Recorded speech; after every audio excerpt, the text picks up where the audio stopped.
Hi, Christian Chase here with Chase Real Estate. Some of the most important things you can do to get your property rehabbed in a timely manner is something that can be done on your part, or really has to be done on your part. Number one, once you've closed on the foreclosure property, you need to let the rehab crews know that you have officially closed on the house. They have on their calendar dates of when you are supposed to close, but sometimes that gets thrown off, as we all know. A day or two, a closing gets moved around. So once you've officially closed, pick up the phone, give them a call, let them know that you officially closed on the property.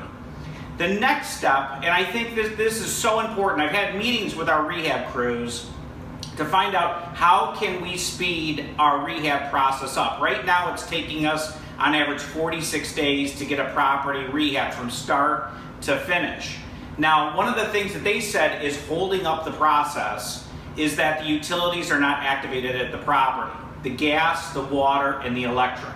And that's something that you as an investor really need to step on. The day that you've closed on that property, I need you to reach out to the gas company, the water company, and the electric company and let them know that you're going to be starting service. So essentially on our website on Chase Foreclosure, I have an investor task list, and I also have a simple link that takes you to each individual city, and that city will have who the water company, their contact information, the electric company, their contact info, gas company, and their contact info. So you can find that all easily right on our website, and it's also on that checklist that we have. The investor task list essentially is what it is, and it's something that I use all the time.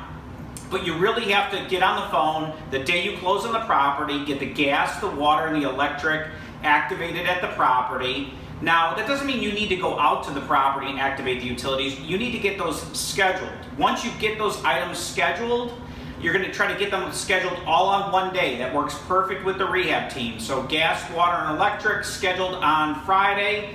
You would then reach out to the rehab team, let them know that the gas company, the water company, and the electric company are all going to be at the property on Friday. And so then they will have someone that's there to meet with all of those different services to get those items activated. And if there's an issue, they need to be there so they can resolve that issue to get that utility on. So a real critical step, had meetings with our rehab contractors over this, and they said if there's one thing that an investor can do to speed up the process is to go ahead and get those utilities activated. Number one, let the rehab team know that you've closed. Number two, get those utilities activated on one particular day. Let the rehab team know that those services will be there at the property. And I think you'll find that your property, the process of getting the properties renovated starts much sooner. And if it's in a cold month, very difficult to work inside of a property when there's no heat on. If we don't have water, it's very difficult to do patching and painting and those types of things.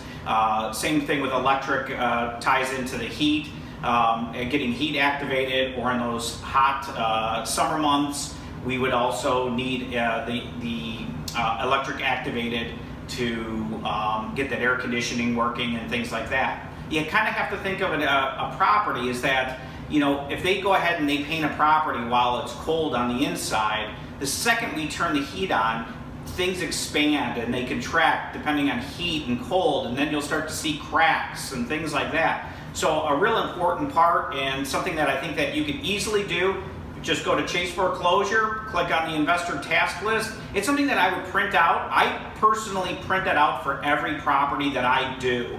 And I have that attached with that particular file, and I just go through and I check each box.